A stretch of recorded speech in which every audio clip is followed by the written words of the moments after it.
So Disney recently did a showcase in which they announced many of their future projects. Now some of these are originals, such as the Oswald movie. I'm very interested to see what that's going to be about, and the Bluey movie, but the vast majority were sequels. We have Frozen 3, Coco 2, Lilo and Stitch 2, Zootopia 3, Incredibles 3, and also the live action Tangled. A lot of sequels and remakes going on here. And most of the responses to these sequels have not been positive, especially I've noticed for Frozen, Coco, and The Incredibles. Now, I personally am actually very interested in Frozen 3, specifically because Frozen 2 didn't go very well. I think this is a good chance for the creative team to kind of redeem themselves, especially if they're not put on a time crunch like they were last time. Now, to be fair, I do just really like the Frozen characters, and I don't really care about the story too much in either of the pre-existing movies, so it probably isn't going to matter that much to me anyway, but I still remain cautiously optimistic. Something I've noticed with a lot of these films is that people are trying to guess the plot of these films the moment that they're announced. Now, of course, making predictions in general is nothing new. People do that all the time. It's something that they teach you how to do in, elementary school. The reason why this caught my attention is because of people's attitudes when they are predicting the plots to these films. Like, for example, here, we have our first look at Samantha in Frozen 3, which is Olaf's love interest, and somebody said, calling it right now, Samantha is the evil Ice Queen's creation and is going to manipulate Olaf just like Hans did to Anna. It's like, whoa there, buddy. Or here, someone said, what I guess the plot is going to be is that the villain has some kind of close relationship with the royal family, or probably their relative, and she might be the reason why Elsa has powers, and the villain comes back to claim the throne, and no one is going to die, don't worry.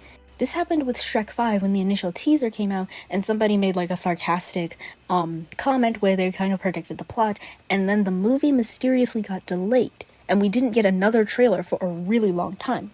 And so a lot of people have speculated that that person actually did guess the plot, and they kind of had to rework the whole movie. Now, we don't know if that person actually did guess the plot to the, quote, original movie, or if there were delays for other reasons, but I think it is very telling how the promotion of the film completely halted, and then the newer trailers showed a completely different concept from the initial teasers. Like, Shrek's two sons weren't even in the initial teaser, and they were all over the new trailer.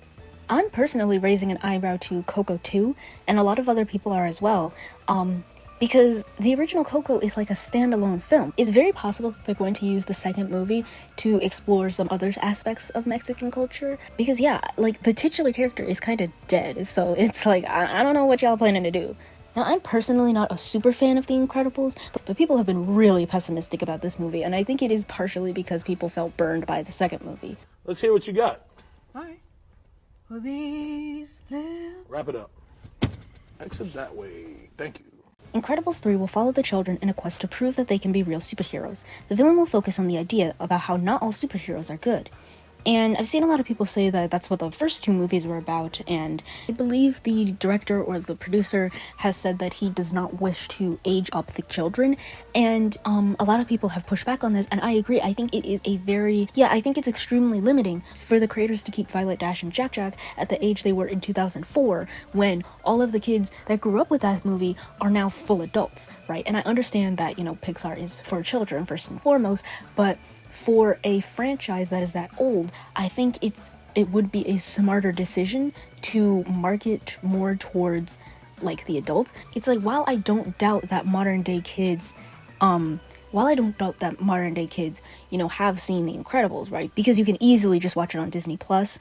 You can't deny that Incredibles 3 would appeal more to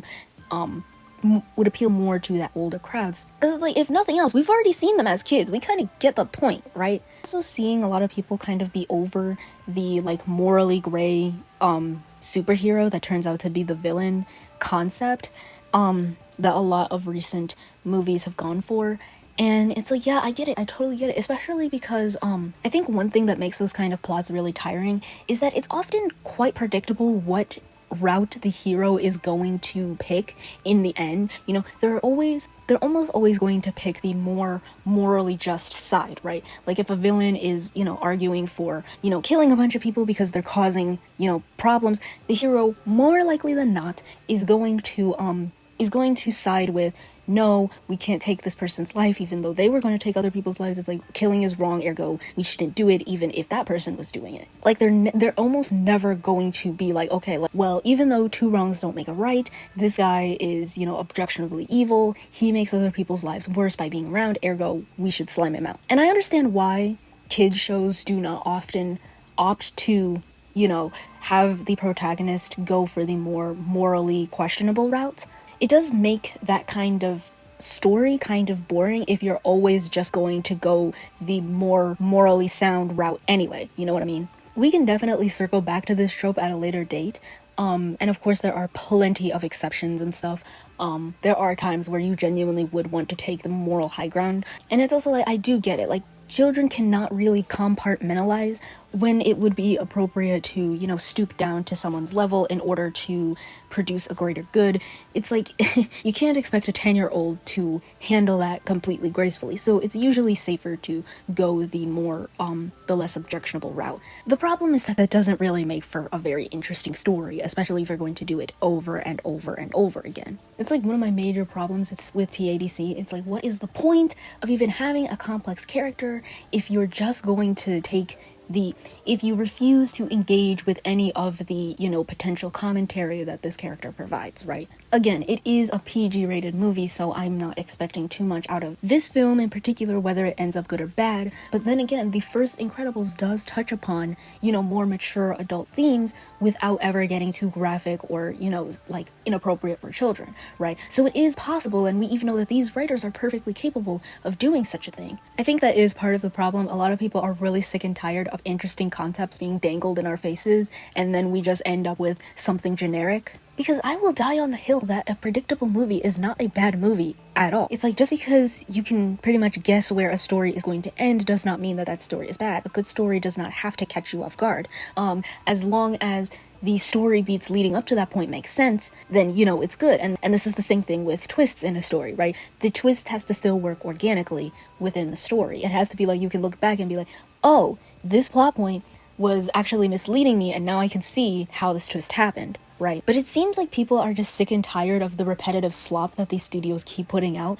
Like, the refusal to explore new ideas even with pre-existing franchises, because again, there's so many different concepts that you can do to bring like a fresh new coat of paint to the Incredibles franchise. Unfortunately, I do think that Disney is under the impression that people do not want new animated movies, and we're not exactly proving them wrong. I mean, look at the reception for Hexed, right? Now, I understand why people are skeptical about this movie, but I do think that it is important to give these newer projects a chance, if for no other reason than to just show these big corporations that, hey, we want original movies, we are going to show up for original movies. And it doesn't have to be Hex specifically, but if you see a newer project coming out and you see that it's like a new creator, I think that we should give it a chance. Because even if you end up hating it, at least the numbers will go up, at least people will see that, no, we do want original content, because it is so clear that we want original content. Because it's like, I too am over Disney. I'm not expecting anything special from a majority of these newer movies.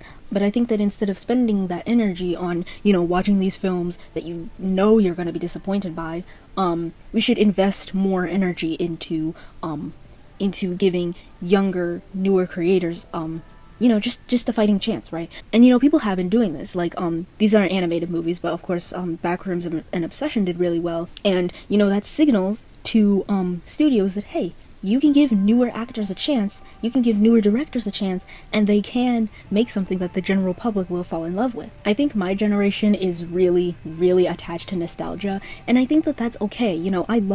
I love indulging in things that make me feel nostalgic. It kind of takes me to a safer place, right? My OCs, they're kind of meant to feel nostalgic. They're kind of meant to give you this nostalgic feeling, but it's a new thing. Maybe we can make that a genre, like things that feel nostalgic but aren't actually. Like, there's a lot of shows from the early 2000s that I have never watched before that I just get a nostalgic feeling for, even though, it's brand new to me, right? So I think that we can achieve that nostalgic feeling while also creating something new. That's what I would like to do anyway. But yeah, that's all I have for you guys today. Please be sure to check out my main channel, because that's where I'm most active, and I'm also trying to get that channel monetized. But yeah, if you're more interested in me making videos like this but more polished, feel free to check that channel out. Goodbye.